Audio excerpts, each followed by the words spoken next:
Good afternoon or good morning, depending on where you're joining us from today. Thank you for joining us for the next in CFN's webinar series. Today, we're delighted to have Dr. Mary Lou Kelly and members of Compassionate Ottawa to join us today for their presentation of their CFN-funded KT grant work. Let's talk about later life. Compassionate Ottawa presents resources to start community conversations. So today's webinar will be hosted by myself, CFN's Manager of Special Projects and Evaluation, Jeanette Prorock. Following today's presentation, we'll have time for as many questions as time permits at the end.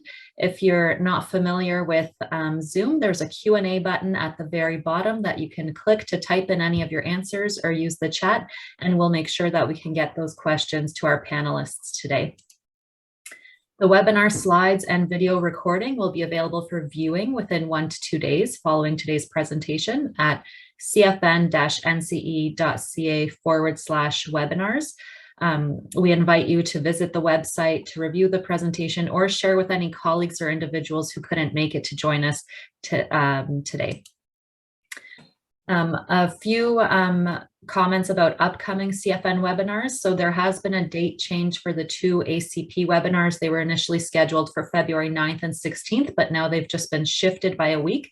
So on Wednesday, February 16th at the same time, 12 to 1 p.m., we will have Drs. Castellanen, Sussman, and Howard speaking to us about advanced care planning in primary and long-term care. We became much more aware of what we want, how to approach the subject, and what can be done.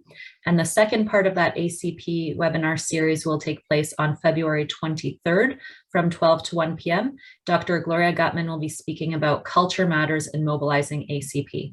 And once again, we invite you to visit the CFN website to see even further webinars that we have scheduled into March, and we're currently scheduling some more exciting CFN funded projects, webinar presentations for April. So we invite you to keep coming back to our website for updates.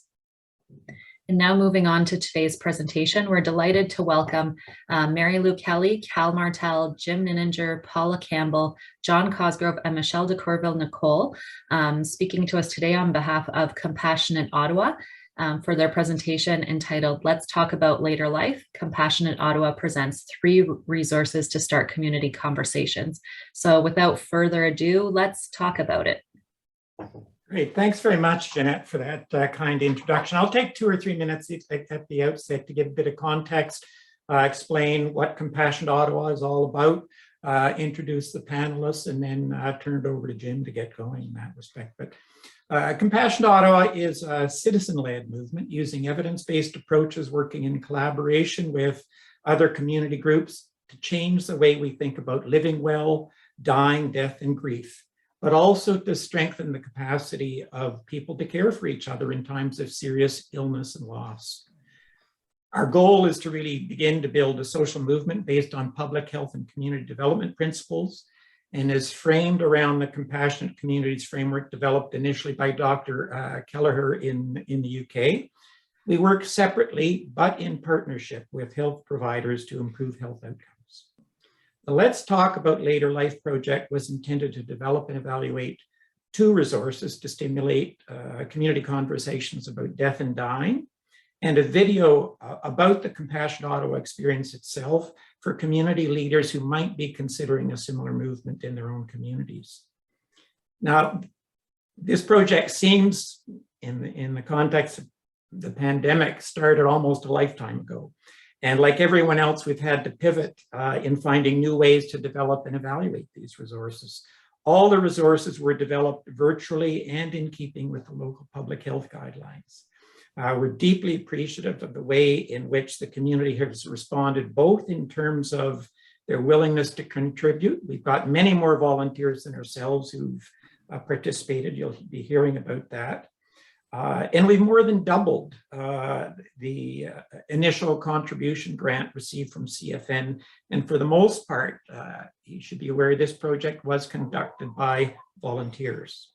So our purpose today will be to share and speak to you about some of these resources, how they can be accessed and used, and to some extent, the lessons we have learned in developing and evaluating their use. We'll take about 30 to 40 minutes to present some examples of what we've developed and then a panel discussion, as Jeanette mentioned, to respond to any questions you might have. We previously presented the results of this project at both some national and provincial palliative care conferences as well, and have some feedback. So it's now my pleasure to introduce our panelists. First of all, myself, Cal Martel. I'm still doing a little bit of consulting and strategic planning, program and partnership development, but in previous roles, I was for about 20 years, clinical director at the Ottawa Hospital, director of the Regional Geriatric Program of Eastern Ontario, and vice president of the Champlain Local Health Integration Network.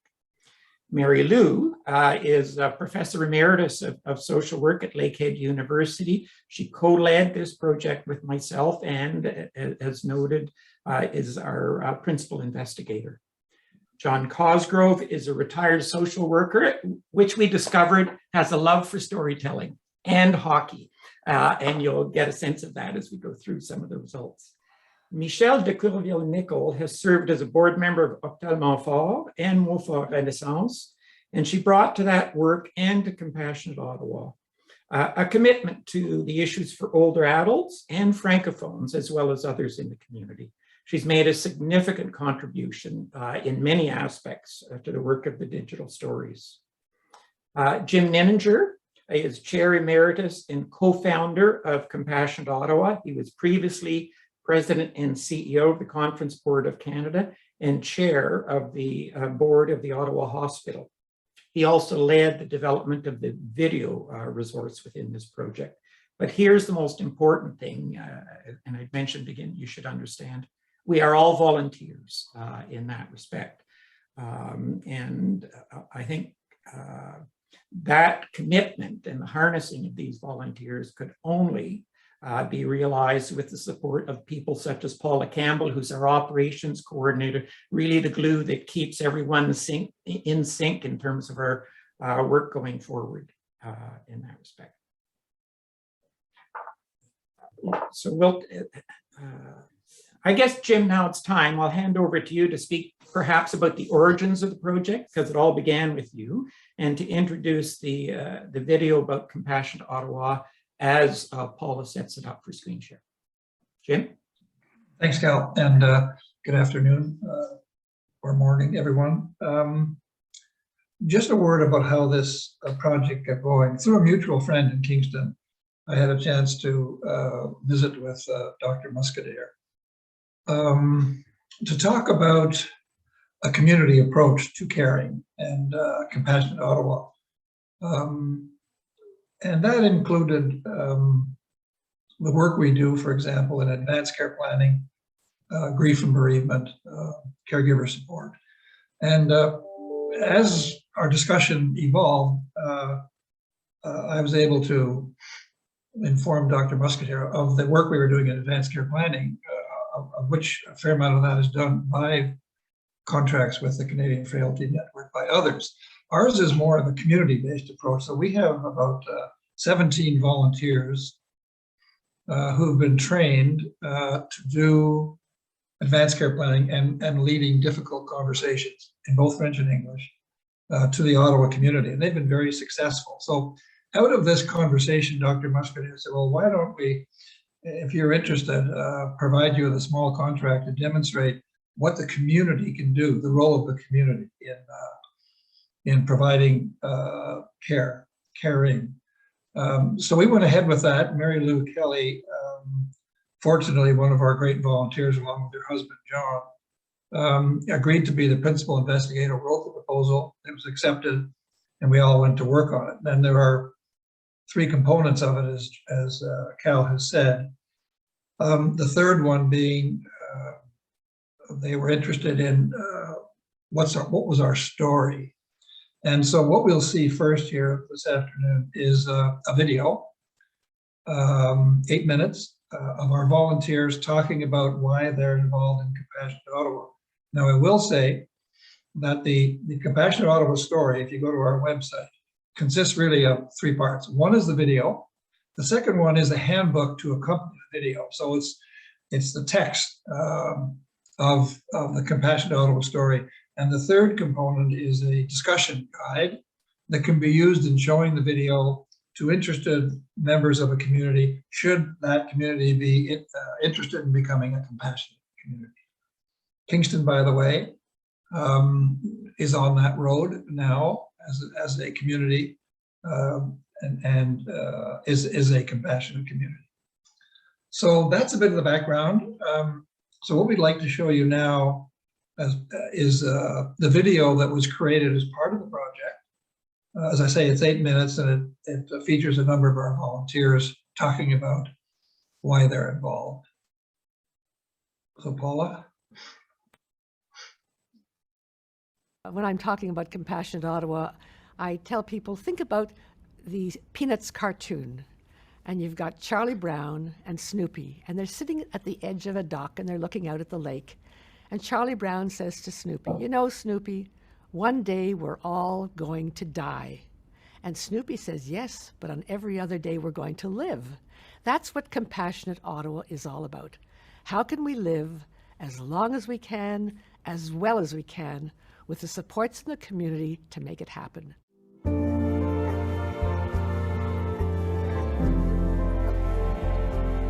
I had the opportunity of attending the Edinburgh Festival in Scotland.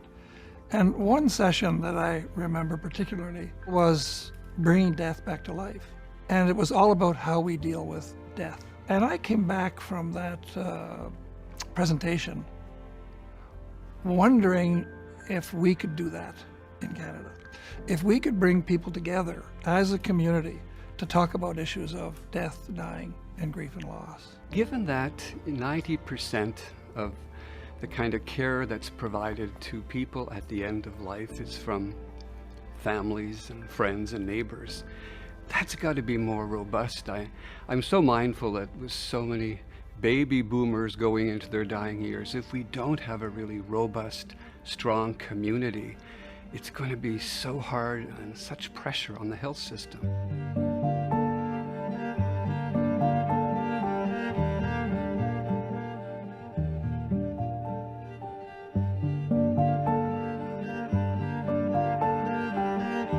At Compassionate Ottawa, we do things like facilitate difficult conversations. We lead workshops that encourage people to think about how they want to live for the rest of their life, the values they have, the hopes that they have.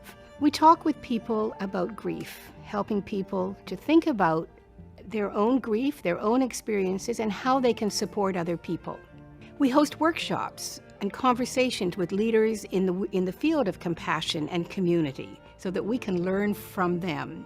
We work in a number of community settings. We work with faith communities, we work in schools, in workplaces, in neighborhoods, in all the corners of our community. Part of the role of our program is to help build capacity. So we've developed training modules around advanced care planning, grief and bereavement, trauma-informed care, other aspects of providing a palliative approach to care.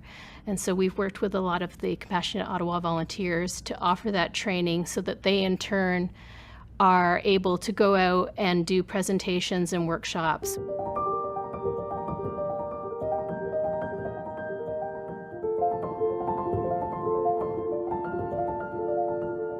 To have the support of a group of committed individuals who want to focus on supporting their community to normalize these conversations is invaluable. We were prompted to visit with Compassionate Ottawa probably about 4 or 5 years ago now.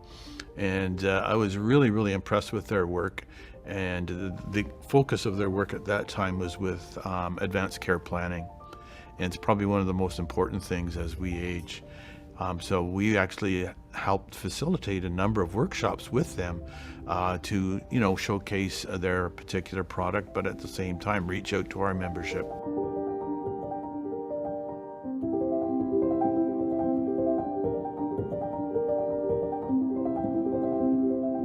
One of our winning strategies is to work with partners. Some of them come from healthcare, some of them are in the community, from city institutions like the Ottawa Public Library and Ottawa Public Health.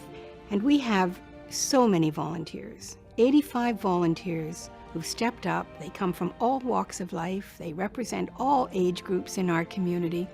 They shape our programs. They deliver our programs. They help us plan them. They help us evaluate them. And all of that work, the partnership work and the volunteer work, is supported by 2 wonderful staff people. We do a lot of really neat things that are really valuable and are needed by many in our community, where people are searching for answers, but having a space just to be able to talk about it. And I think that's the same thing with faith communities too, is people coming into it, into faith communities, are coming from sometimes very disjointed places in their lives. But when you come into that space, where, whether it's a church or mosque or synagogue, wherever, you're bringing your human self into it, and you're seen as a human first. And I think that's what I really like about Compassionate Ottawa, is we meet the person, the human being, and then we find out more about everything else that is going on with them.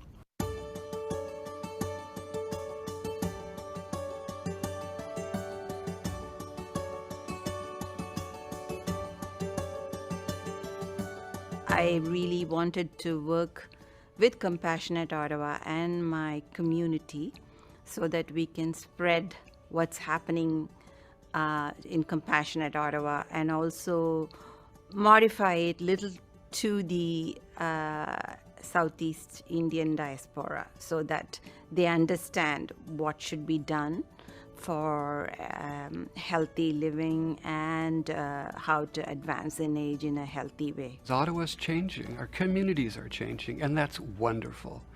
And so when we talk of end of life, it becomes really important, because of changing communities, that we understand end of life with the different cultural lenses within the communities that are there.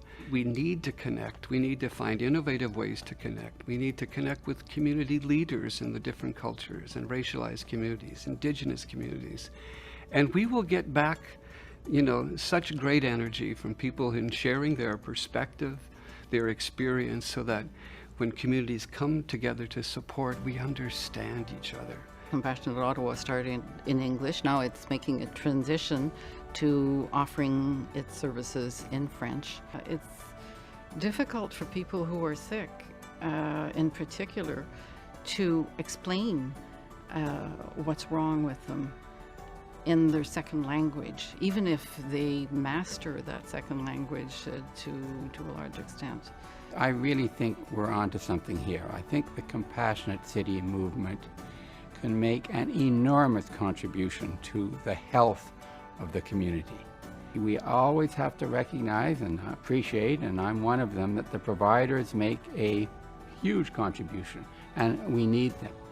But providers cannot do it alone. It is a partnership between providers and the community at large that's really going to make this and improve the health of all of us in our community. Our work has told us over and over and over again how significant the need in this issue is. The healthcare system cannot do it alone, and they've told us this. We need to help each other. The community has to come together and work together to help each other deal with issues of dying, grief, and loss. We are on a journey, and it's a very important one.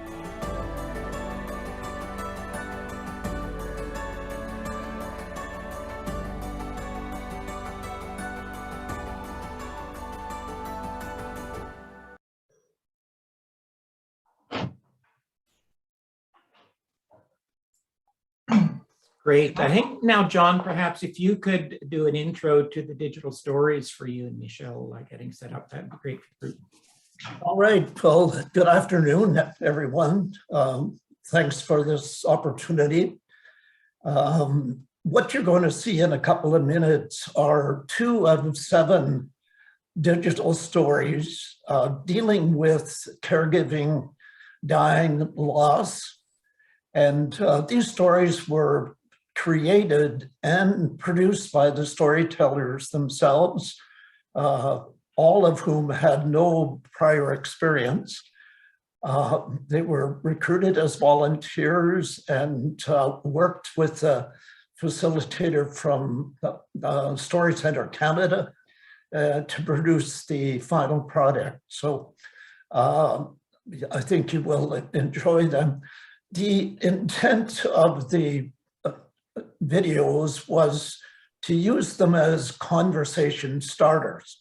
So they're usually about 4 minutes, and they help to trigger people's, thoughts, feelings, and some discussion on these matters. It's much like someone sitting in a coffee shop or a staff room with a couple of friends, and they talk about something that's important to them.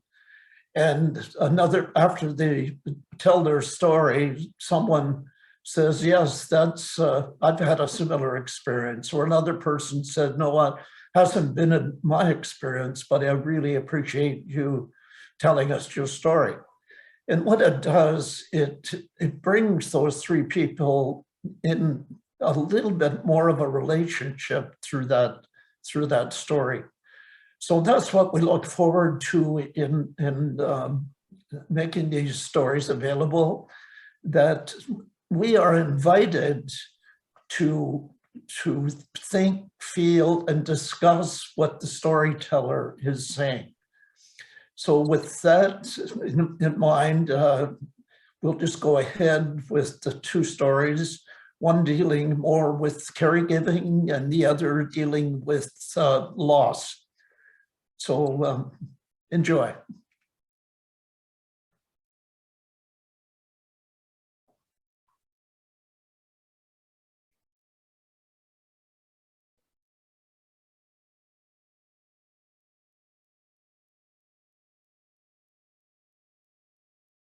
You can see how important this is.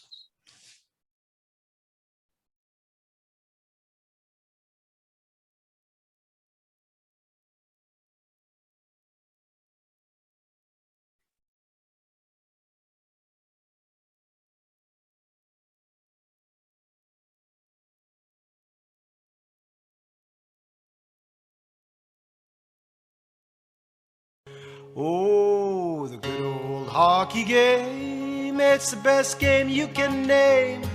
And the best game you can name, it's the good old hockey game. In 2001, my wife Jerry was diagnosed with cancer. We began a 7-year roller coaster ride of shock, hope, disappointments, hope again, then an awareness that no further treatment was possible. At one point during that journey, we decided that I would return to playing hockey, something I really enjoyed. So I went back to the arena. As I walked toward the dressing room, apprehensive about meeting the players I hadn't seen for many months, I expected an awkward silence, unsure of what I would say or what the men might say. I entered the dressing room, and to my surprise, a guy at the end of the room shouted, "Welcome back, John." And two others added, "Yes, good to have you back." Then the comedian of the group said, "Sit down and tell us how many goals you're going to score today." And they all laughed because I'm not a prolific scorer. The tension I felt was gone, and I focused on having fun on the ice. I've been playing hockey for 70 years and have been in many, many dressing rooms. I realized then the room was more than just a place to get changed. So much more happens there. The men supported me in a variety of ways, some with a quiet nod, with concern on their faces, others with humor, and a couple of them privately on the way out of the arena with an offer to help Jerry or I if and when we needed it. While playing with the same group of men for years, I saw them support others individually and collectively. 4 men who had terminal illnesses and could no longer play periodically returned to the dressing room to visit teammates, to hear the banter and have a beer. They too were welcomed back. Also, we once phoned a former player from the dressing room. He was to have life-threatening surgery the next day, and we offered best wishes, hope, and laughter. As players, we spent 4 hours a week together in the dressing room. As the years passed, men began arriving earlier and earlier to play and stayed longer afterwards. We learned how we might support each other and were less awkward talking about difficult issues. And when the time came for Jerry and I, the guys were all there for me. The senior men's hockey game, it's the best game you can name. And the best game you can name, it's the senior men's hockey game. Second period, things are really slowing down. And the players dash with the skates aflash as Daryl taking a dive. 4 nights a week, Pasquale will sneak out to feel alive. And Kevin's poaching and Bryce's coaching, MacArthur's down in pain. And Alan Haig roars as McInnes scores at the good old hockey game. Oh, the good old hockey game, it's the best game you can name. And the best game you can name, it's the good old hockey game.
Mon mari, Jacques, comme bien des gens, oserais-je dire bien des hommes, ne s'est jamais trop préoccupé de sa santé. Entrepreneur dans l'âme et homme d'affaires au quotidien, il avait toute sa vie été très actif dans la communauté de langue française et consacré beaucoup de temps et d'énergie à des causes qui ont amélioré la situation des francophones. Un des instigateurs du mouvement Ottawa Ville bilingue, qui a mené à l'obtention d'une loi provinciale qui reconnaît le caractère bilingue de la capitale du Canada en 2017, il a continué à travailler à sa promotion même lorsqu'il a été affaibli par la maladie. En 2012, mon mari a eu de graves problèmes de santé qui l'ont rendu paraplégique, prisonnier de son corps et de son lit d'hôpital installé dans notre salle familiale. Sa vie a changé radicalement et j'ai commencé une nouvelle étape de la mienne. Je suis devenue sa proche aidante, responsable de ses soins 24/7 pendant 6 ans et demi. L'aide à la maison était essentielle, pour lui comme pour moi. Il nous fallait des préposés qui parlaient français. Il aurait été très malheureux autrement. Pour un temps, nous avons pu choisir nos préposés nous-mêmes en ayant recours au secteur privé. Les préposés francophones qui nous ont accompagnés ont contribué beaucoup à sa qualité de vie et m'ont permis de tenir bon. Mais sa condition s'est détériorée au fil du temps et le fardeau financier a augmenté. J'ai alors fait appel aux services de préposés fournis par des organismes d'aide à domicile. Nous avons découvert que la difficulté d'obtenir des services en français dans le système de santé de l'Ontario est bien réelle. La langue préférée du patient n'est pas toujours une considération dans l'offre ou la prestation de services. Je n'ai jamais hésité à demander des services en français. Le système de soins à domicile de l'Ontario est compliqué et il n'est pas toujours facile d'obtenir ce dont on a besoin. Je me souviens du préposé qui nous avait été attribué pour un mois et qui ne pouvait pas parler français, et de la réaction de mon mari. J'ai fini par être obligée d'être l'intermédiaire qui devait lui expliquer tous les aspects de ses soins en anglais. Il est déjà assez difficile d'être la personne responsable de tout sans avoir à composer avec des problèmes de langue. Mon mari avait besoin d'avoir une relation personnelle et de pouvoir parler en toute confiance avec ses préposés. Une personne malade se sent très vulnérable lorsqu'elle est à la merci de ce qui est essentiellement un étranger ou une étrangère. La difficulté de devoir s'exprimer dans une autre langue ajoute au stress du patient et des éléments importants pour ses soins peuvent être mal interprétés. Jacques est décédé à la maison en 2018, entouré de ses enfants, de ses petits-enfants et de sa partenaire de vie depuis 54 ans, comme il le souhaitait et comme je lui avais promis. À mon avis, nous devons innover et mieux collaborer pour améliorer la cohésion des services sociaux et de santé en français en Ontario.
Great. Thanks so much for that, sharing both the videos, I think, and the work you put into it, Michelle and John. They're very, very compelling in that respect. We'll now turn it over to Mary Lou, who's going to speak to one of the other resources we developed, the book chats, both in terms of their development and the evaluation that was developed for the overall project in that respect. So Mary Lou.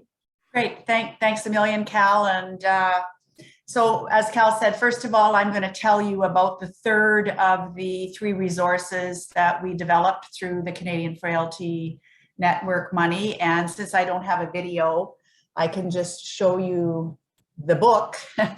The book was authored by Dr. Kathy Cordes Miller, a social worker by discipline and currently working as a faculty member, a professor in the School of Social Work at Lakehead University.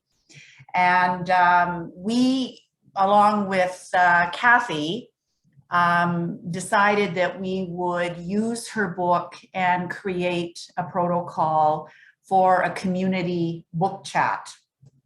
So that's what we did. I'm going to tell you a little bit about what the book consists of and what the contents include. So it's 177 pages. The style is very, very light and easy to get through. The book is full of stories about Kathy's personal life and professional life as a social worker working in a hospice unit. She provides a lot of practical information in a clear way. For example, how to hold space or simply be there for someone who's dying, how to talk to healthcare providers about your fears and wishes, and provide strategies for supporting grieving coworkers. So here's a list of topics dealt with in the book: how to have conversations about end-of-life wishes with loved ones, how to talk to children about death, how to build a compassionate workplace, practical strategies for supporting colleagues, how to talk to healthcare practitioners, how to manage challenging family dynamics when someone's dying, what's involved in medical assistance in dying in a digital world, that is posting on Facebook, texting, tweeting, and many more. And I'm pleased to say that the book has now been published in the French language And Michelle, whom you've met a few minutes ago, is in the process of translating all of the supporting material, and it will become available over time on the Compassionate Ottawa website. So I'll tell you just a little bit about what the book chat involves. So it was a small group of individuals who independently read the book. So they were each given a copy of the book, or in the case of going forward, they can purchase the book. It's about $20, available from Chapters Indigo, Amazon. And they read the book independently, and then about 5 to 8 people gathered together for a group discussion of the book. And as Cal mentioned, we did this over Zoom, although that had never been our intention at the time of writing the proposal. So I can tell you pretty confidently it would work either face-to-face or on Zoom. So the individuals were also given a discussion guide while they read the book. And the discussion guide was developed by Kathy Cordes Miller, the author, and myself. And it had a whole list of questions, chapter by chapter, of things they could think about as they read the book. And the book chat was facilitated by the member of the group, who was also given a facilitator guide that's available on the website. And I think the idea of it being facilitated by a member of the group is important to Compassionate Ottawa, because we want people in the community to be able to take these resources and implement them in their own communities without a compassionate volunteer, Compassionate Ottawa volunteer being present. So like all the resources, the goal of the book chats was to get people talking about death and dying, to really encourage and stimulate them to reflect on their own attitudes, needs, hopes, fears relating to dying and death, and to really reach out and encourage people, their friends, family, and community to support them with aging, serious illness, dying. So I'll make a comment that in the four pilots that we did, one was with hospice volunteers, one was a men's group of seniors affiliated with the Senior Center. One was a group of people who lived in a condo and knew each other socially. And the last was a church group. And every single group talked about something completely different. And I think it just had to do with the flexibility of the book, so that anybody can really situate themselves somewhere in the book and find something of interest to them. For example, the church group was young parents, and they were very interested in talking about how to talk to children about death, whereas people in the hospice volunteer group were very interested in, having supportive and difficult conversations. And the men were all interested in if they had lost their wives and how they would ever declutter and get rid of their stuff. They were really, really stuck on that topic. And interestingly enough, only one group talked about MAID. The rest of them didn't even, so the discussion guide is set up in such a way that you can choose the questions that you want to talk about. So we really hope that other groups will take the resources. The investment of $20 is very low for this particular initiative by community people.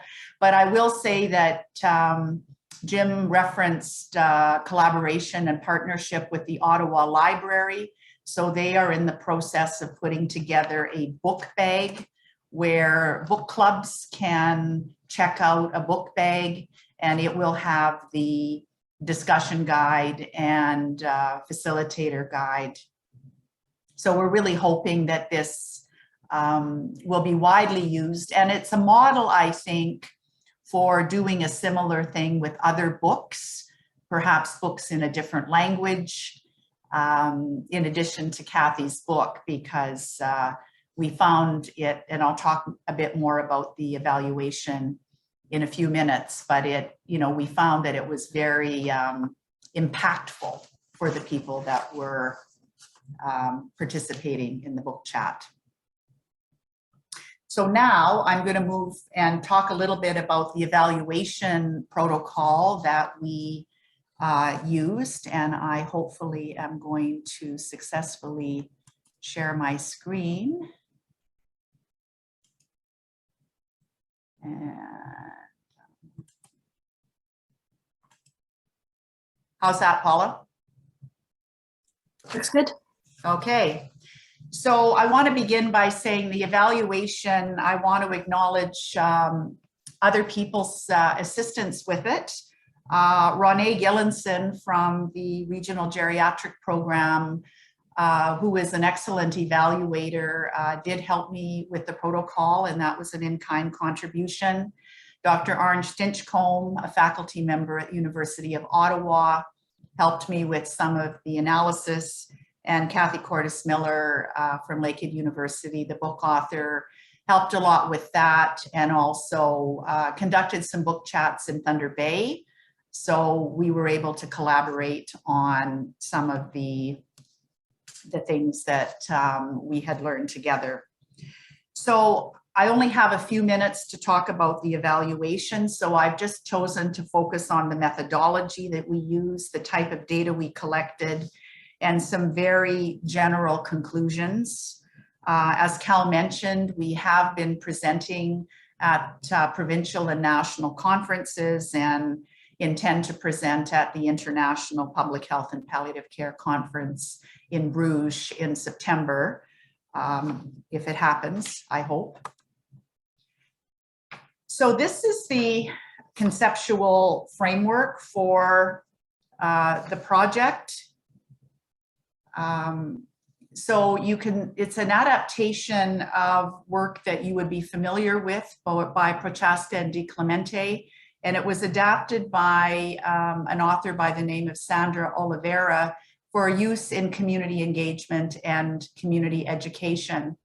And I felt it aligned very well with the mission of Compassionate Ottawa, which is really getting people to think more deeply about end-of-life issues, to become more comfortable talking with others, to better prepare for their own end-of-life issues, and to prepare to give and get help in later life.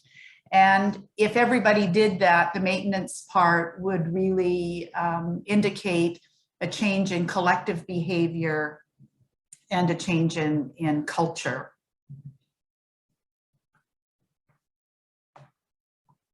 We also had a logic model developed with the assistance of Ronée.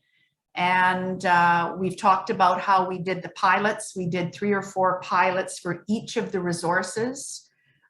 They were all small group discussions that occurred after the people had experienced the resource, either read the book, watched the digital stories, or viewed the Compassionate Ottawa video. All the groups for pilot were recruited by Compassionate Ottawa volunteers. We aimed for as much diversity as we could with women. Some groups were all men, some were mixed. There was a French language pilot facilitated by Michelle. I would say though that other than Michelle's pilot, there was quite very little racial or cultural diversity in our pilot groups. And that just simply was a limitation of the pandemic and the time that we had. We had good response from the participants, and I'll tell you about the instruments that we used, but all but one participant in the book chat and the digital story pilots completed a survey and a follow-up interview. You can see on the logic model, when you look at the outcome section, we were looking for increased awareness, increased knowledge and skills, increased intention to give and get help. And we were asking questions that would measure change in those areas.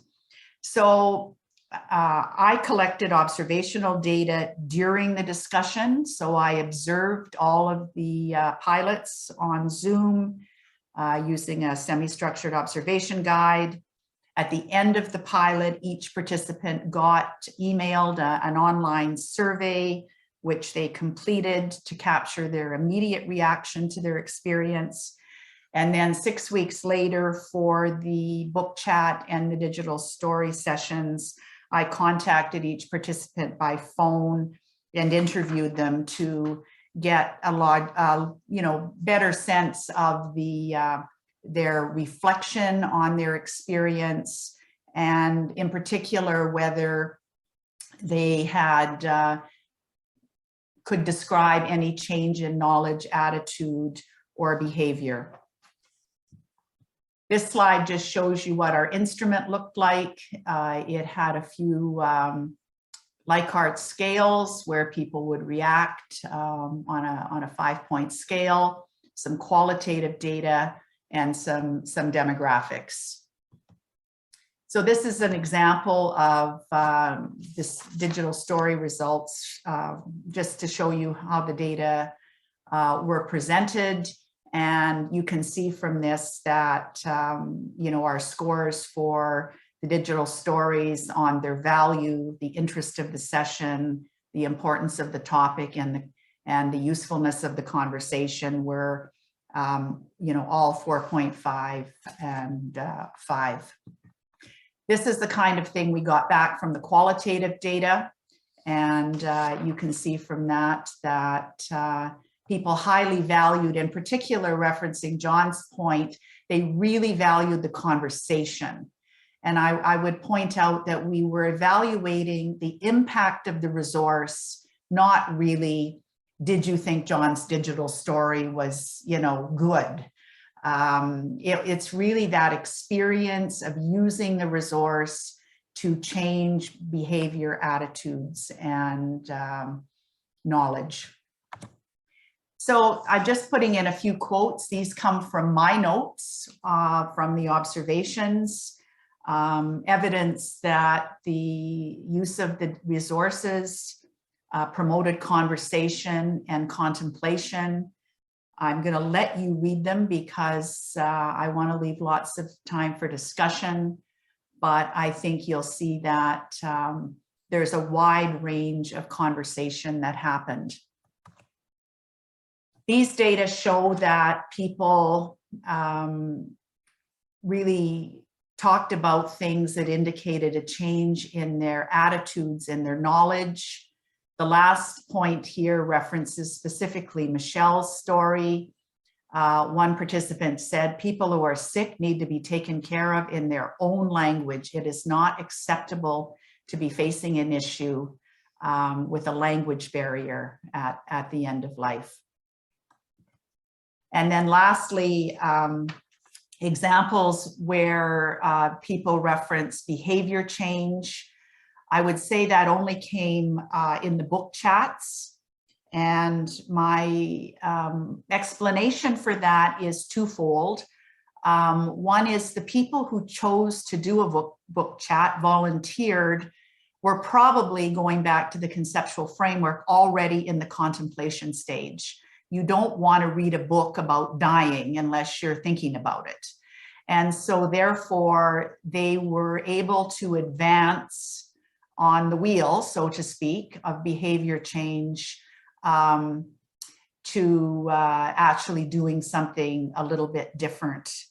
The digital stories provide an opportunity for people, I would say, in the pre-contemplation stage, people who have not really spent much time thinking about the issues of end of life. And it's a very approachable and accessible way for getting people talking about end of life issues. And we did not see evidence of behavior change at the 6-month follow-up, but it would be interesting to have been able to do a longer follow-up. With the Compassionate Ottawa video, as Cal said, the target is a bit different. The target was community leaders. So the outcomes were different. We were hoping that people viewing the video and reading the handbook would then go on and take action. We have not had the time yet to see whether that in fact will be the case. However, as Jim said, Kingston is very, very interested in using the resource, and Jim has had an invitation from the community of Thunder Bay to make a presentation to a group there trying to develop compassionate community initiatives. So I feel that over time we will get the data that we need to show us that this was a very worthwhile thing. I would make one other comment about the evaluation, is that for the video, people desperately wanted the handbook to complement the video, because they, when they got to the planning stages, they really valued the practical information that was in the handbook. So in conclusion, all three resources, I think, are excellent tools to catalyze community conversations about aging, caregiving, dying, and grieving.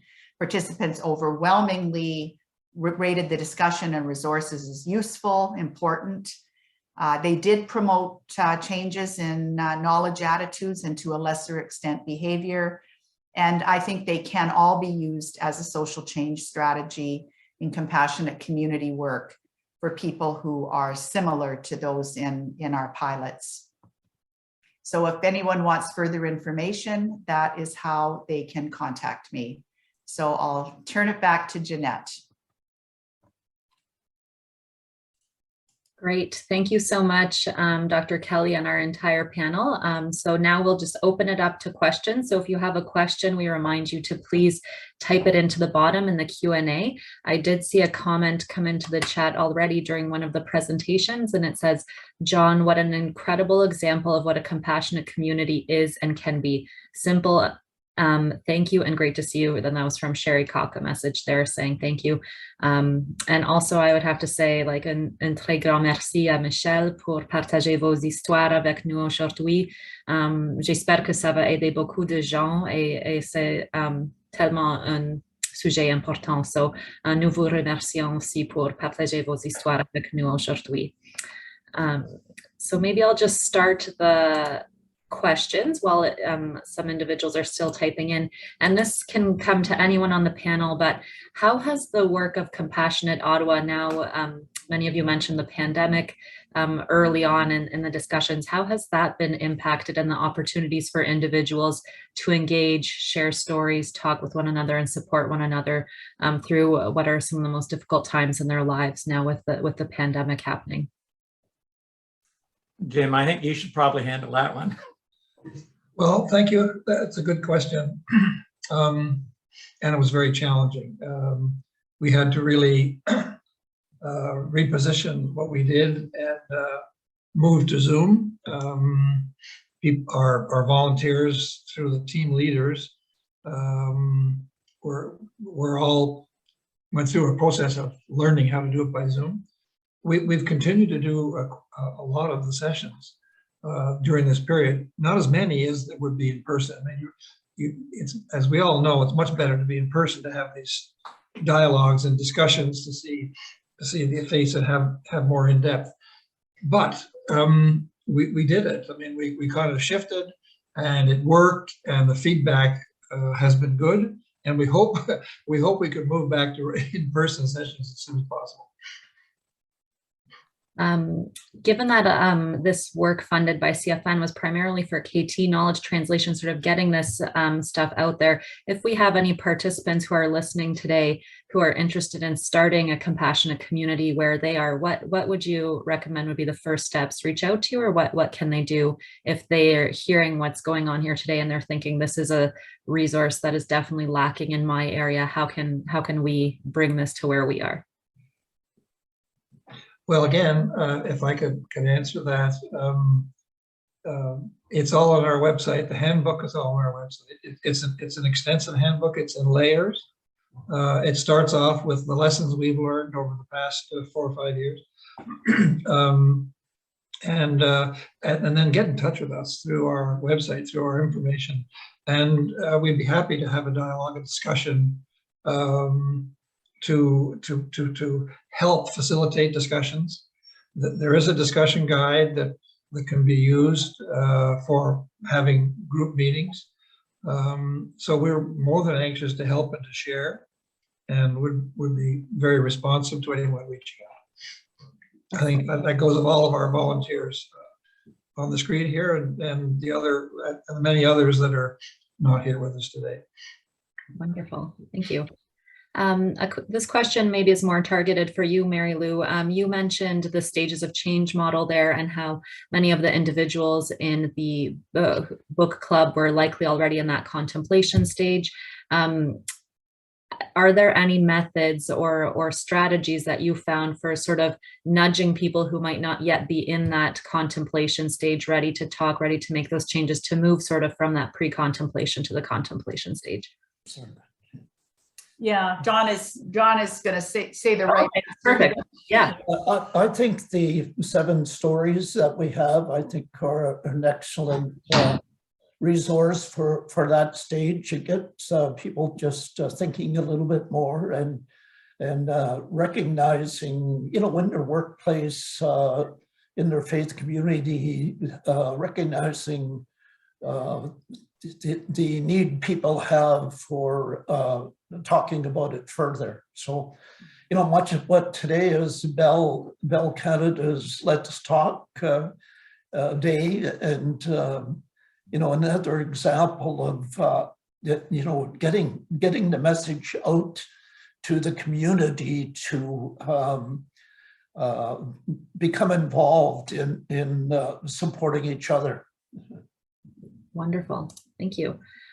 So we're coming to the top of the hour. I'll just share quickly here the contact information again before we wrap up. So I've also added here a resource that Paula shared in the chat in case you haven't noticed it. This is where you can go to access the resources and videos that were shared today. And as I mentioned at the beginning, the recording and slides from this webinar series will be available on CFN's website.